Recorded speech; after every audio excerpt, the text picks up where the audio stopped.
Fala galera, professor Gildo Moraes aqui, professor de História do Colégio Curso Aplicação. E o nosso assunto de hoje é o açúcar no Brasil. Lembrando que os slides que nós vamos utilizar nessa aula estarão disponíveis para você aí na descrição do vídeo ou em outras plataformas digitais. Beleza? Notem, pessoal, que eu de cara não usei o termo ciclo do açúcar. É importante, logo de cara, tirar esse vício do aluno. Quando a gente usa o termo ciclo, ele dá a entender que há início, meio e fim. Começou-se a produzir açúcar, houve um período de alta da produção açucareira e aí desapareceu, nunca mais se produziu açúcar. Galera, isso não faz sentido se a gente falar, por exemplo, que os proprietários de terra do Nordeste serão uma classe política altamente influente no império, né? Na verdade, o açúcar, ele em algum momento será suplantado, será ultrapassado por outra atividade econômica, mas ele nunca deixará, inclusive até os dias atuais, ele nunca deixará de ser produzido. A única atividade econômica do Brasil colônia que você de fato pode chamar de ciclo é o de caça ao índio, porque ao momento em que se caça um índio, a Igreja Católica, através da Companhia de Jesus, vai interferir nisso e aí, até que num dado momento, a escravização de índios é proibida, certo? Então, de cara, já abre mão dessa visão de ciclo, não há ciclo no açúcar. O açúcar, ele vai entrar em crise, mas ele não deixará de ser produzido, beleza? Pessoal, primeira pergunta que você tem que me fazer: professor, por que o açúcar? De todas as coisas, por que o açúcar? Moleza, fácil de responder. Lembrando, galera, todos esses elementos aqui são importantes. Eu estou apenas elencando na ordem que eles aparecem no slide. Beleza? Ó, experiência anterior em ilhas do Atlântico, Açores, Cabo Verde. Já se plantava cana-de-açúcar nessas ilhas, então Portugal já era experimentado no plantio do açúcar. Segundo, alta lucratividade no mercado europeu. Galera, o açúcar era extremamente lucrativo, era muito caro. Inclusive, durante um período, ele vai ser chamado de o ouro branco, certo? Ó, solo e clima favoráveis. Não é à toa que a gente não vai plantar açúcar em todas as áreas da colônia, apenas naquela em que a gente encontrará o solo e o clima favorável para o plantio. E por último, ó, fixação do colono na terra. Galera, se eu planto, eu tenho que ficar, certo? Se eu vivo da terra, eu tenho que me fixar nela. Além do mais, eu ainda ocupo o quê? O litoral. Olha que maravilha. Se eu ocupo o litoral, já é uma forma de criar uma barreira impeditiva para que haja uma ameaça estrangeira. O interior depois eu vejo, mas o importante é deixar o litoral ocupado. Tranquilo? Em termos de economia, galera, aí é facinho. A modalidade é plantation, certo? A plantation obedece a 4 características básicas. Professor, tem que obedecer as 4 características básicas? Tem. Se não obedecer as 4, é o quê? Eu não faço a menor ideia. Eu posso te garantir que plantation não é, certo? E que modalidades são essas? Monocultura, certo? Ou seja, planta-se uma coisa só. Latifúndio, gigantescas propriedades de terra, gigantescas. Liberta esse teu coração. Para de pensar numa chácarazinha lá no interior. Eu estou falando de gigantescas propriedades de terra, certo? Exportação, o que faz sentido, né? Se eu estou produzindo uma única coisa, não é para consumo interno, é para atender uma demanda de mercado e a mão de obra escrava, que no Brasil será fundamental. Lembra que o Brasil vai ser o penúltimo país do mundo a abolir a escravidão, certo? Professor, para estabelecer um engenho, é barato? Não, o engenho é extremamente caro. Por incrível que pareça, galera, ter um engenho completo era ter uma indústria, uma unidade de produção de alta tecnologia, certo? Alta tecnologia para a época, beleza? E da onde vinha esse capital para o estabelecimento desse engenho de açúcar? Galera, de comerciantes portugueses, mas principalmente de bancos holandeses, tá certo? Os bancos da Holanda vão financiar o estabelecimento de engenhos no Brasil.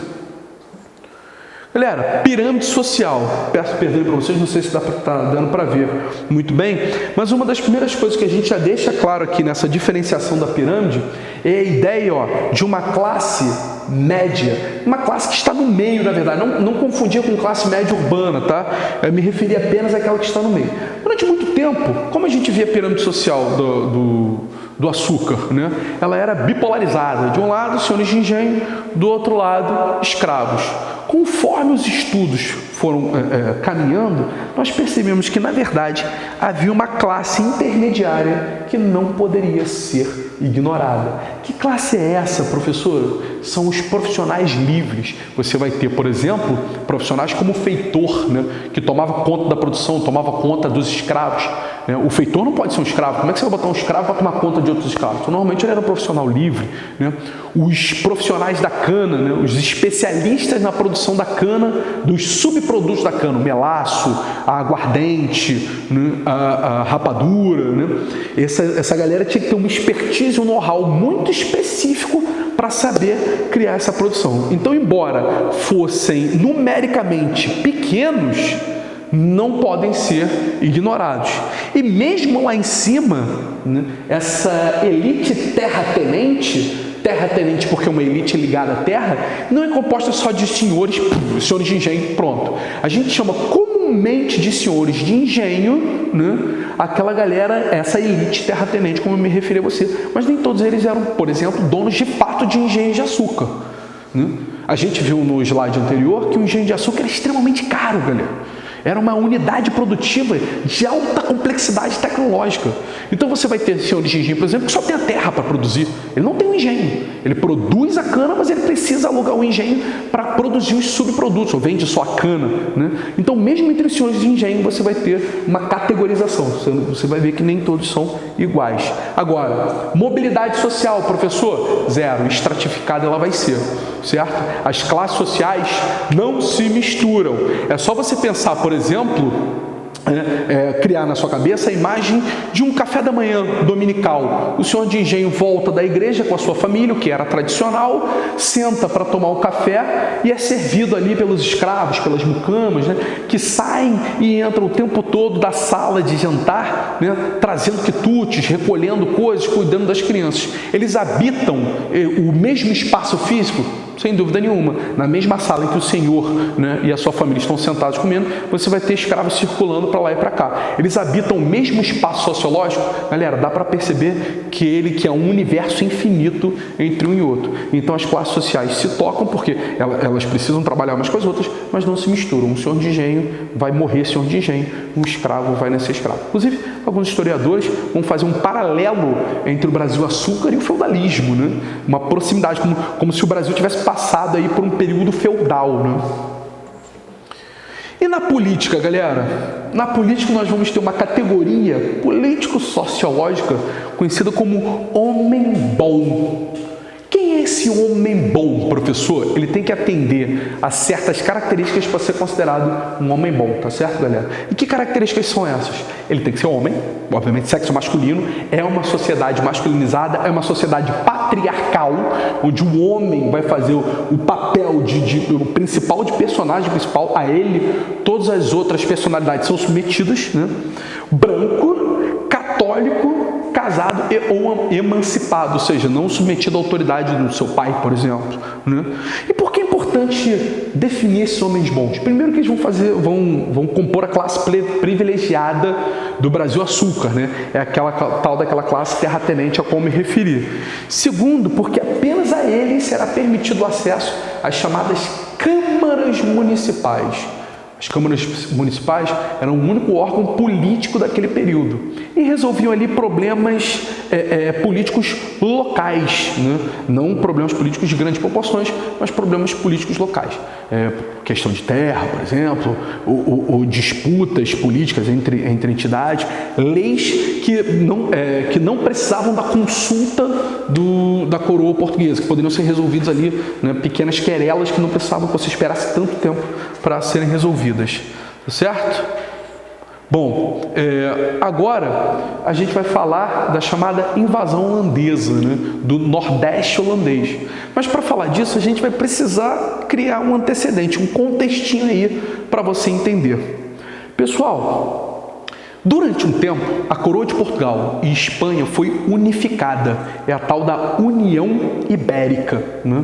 O rei Dom Sebastião, o Venturoso, né, morre na Batalha de Alcácer Quibir, né, lá no Marrocos, no norte da África, não deixa descendente. Seu tio, se eu não me engano, o bispo de Lisboa, já numa idade avançada, né, assume ali o trono interinamente, mas logo depois falece, já muito idoso, e cria aí uma crise de sucessão ao trono de Portugal. Filipe II, rei da Espanha, aliado a uma parcela da fidalguia portuguesa, exige o direito ao trono português e o ocupa, unificando assim um sonho antigo desde a época da Guerra de Reconquista, unificando assim as duas coroas.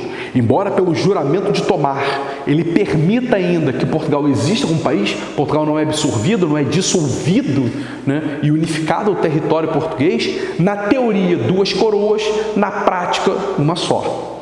Tá, você me pergunta, o que isso tem a ver, galera? Os Países Baixos, a Holanda é um deles, eram colônia da Espanha. Por incrível que pareça, a Espanha era uma das maiores autoridades, uma das maiores potências da Europa, certo?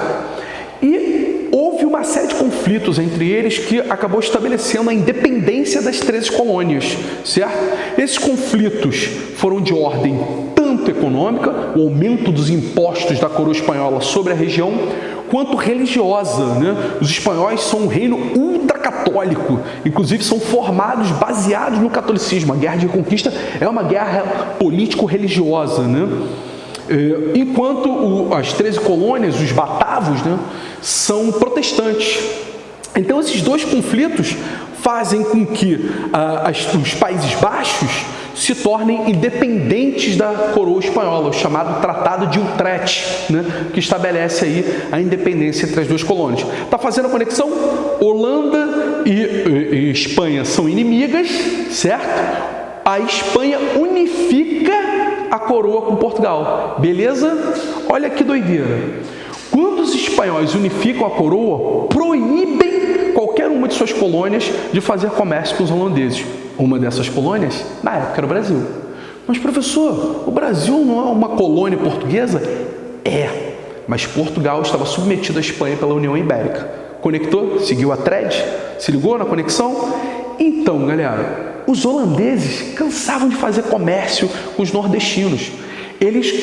Das 3 etapas da produção, os holandeses dominavam duas, que era o refino e a distribuição. Refinar, galera, transformar o açúcar naquele pozinho branco, tá certo? Isso requer um certo grau de industrialização que não havia aqui na colônia. Então, eles importavam o açúcar ainda na sua forma manufaturada, ainda na sua forma mais simples, né? Refinavam e aí distribuíam para a Europa Ocidental e para outras partes do mundo, certo? Quando os espanhóis proibiram o comércio, quebraram essa perna. Os holandeses deixaram de poder negociar com o Nordeste. E aí decidiram o seguinte: já que a gente não pode negociar, então nós vamos tomar. Houve 2 grandes campanhas militares, uma em 1624, né, que tentou tomar Salvador, a capital, né? Essa campanha é derrotada.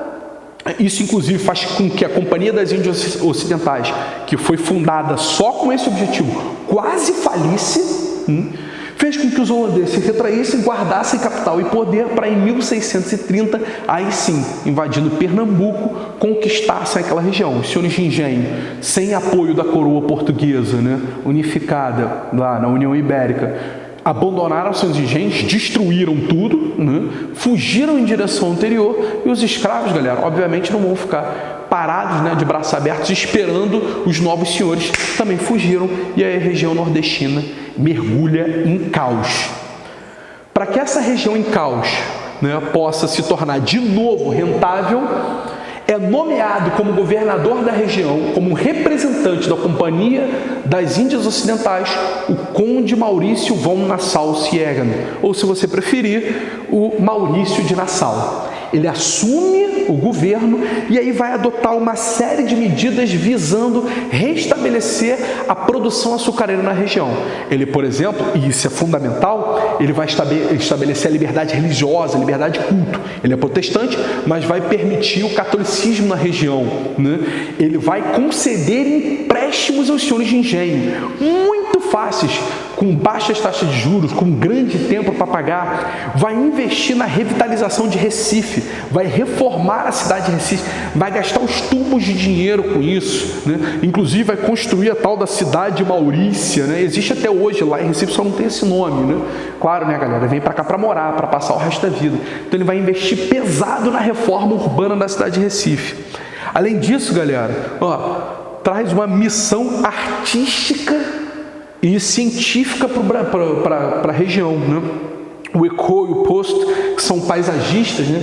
Eles vão estudar, eles vão reproduzir a fauna e a flora brasileira, né? O McGrath, que é um cientista, vai estudar as novas formas de plantas e de animais, né? O William Piso, por exemplo, né? Que vai estudar novas formas de zoonose, de doenças transmissíveis.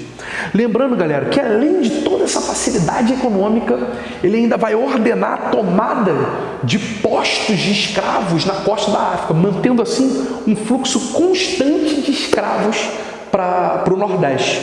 E aí, professor, os senhores de engenho vão lutar contra a dominação pernambucana? Não, né? Para eles estava ótimo. Lembrando, eles já negociavam com os holandeses há muito mais tempo, eles só quebraram o intermediário. A coisa flui, inclusive, por um tempo, mas não dura para sempre. Certo, galera? O conde Maurício de Nassau é acusado pela Companhia das Índias de má administração, né? A Companhia das Índias o acusa de gastar muito dinheiro na reforma da cidade, e a gente já viu que, de fato, ele faz isso, ele é demitido. E aí a nova administração vai exigir o pagamento imediato daqueles empréstimos que a gente se referiu. Lembra? Vai querer que os senhores de engenho quitem imediatamente esses empréstimos. Ao mesmo tempo, vai proibir a liberdade religiosa na região. Galera, isso vai ser um tiro no pé. Isso vai fazer com que os senhores de engenhos, que antes estavam a favor dos holandeses, comecem aos poucos se colocar contra os holandeses, tá certo? A partir de então começa aí uma série de eventos que vai dar origem chamada Insurreição Pernambucana, certo? A Insurreição Pernambucana, que vai de 1645 a 1654. Lembrando, galera, você vai ver que durante esse período Portugal já adquiriu sua independência, tá certo? Os portugueses vão se rebelar contra a dominação do rei Filipe II, certo? E vão separar as duas coroas novamente. Portugal, então, vai correr em proteção à sua colônia? Não. Na verdade, num primeiro momento, Portugal vai até fazer um acordo com os holandeses. Beleza? O Portugal acabou de sair de uma União Ibérica desastrosa para os seus cofres. Então, perdem interpostos comerciais na África, perderam o Recife, não estão podendo entrar em conflito, principalmente com um parceiro comercial na época, que era a Holanda, né? Na verdade, é a união dos senhores de engenho com algumas comunidades indígenas, né, que vai fazer com que essa expulsão dos holandeses comece. Nós vamos ter aí algumas batalhas, como a Batalha de Guararapes, né? Inclusive, se você for lá, Jaboatão de Guararapes, você vai ver que tem aliás, visite Jaboatão, é lindo, né? Você vai ver que tem um monumento lá em referência à Batalha de Guararapes. Inclusive, vai estar escrito que lá o exército brasileiro nasce ali ou algo assim, o que não é verdade, tá? A gente vai ver no nosso estudo posteriores que o exército brasileiro vai se formar tal como nós conhecemos lá na Guerra do Paraguai, mas o fato é que, por incrível que pareça, esses senhores de engenho vão conseguindo aos poucos empurrar os holandeses de volta ao litoral. No finalzinho, já perceberam uma pretensa vitória dos senhores de engenho, os portugueses vêm com apoio marítimo e aí conseguem expulsar os holandeses do Nordeste, retomando assim o controle sobre a região, certo? Consequência disso, professor, os holandeses pegam todo o know-how da produção de açúcar, levam para as Antilhas e lá passam a produzir seu próprio açúcar. Aí dominam todas as etapas de produção. O açúcar brasileiro entra em declínio. Beleza, galera? Bom estar com vocês. Até o próximo vídeo. Um abraço.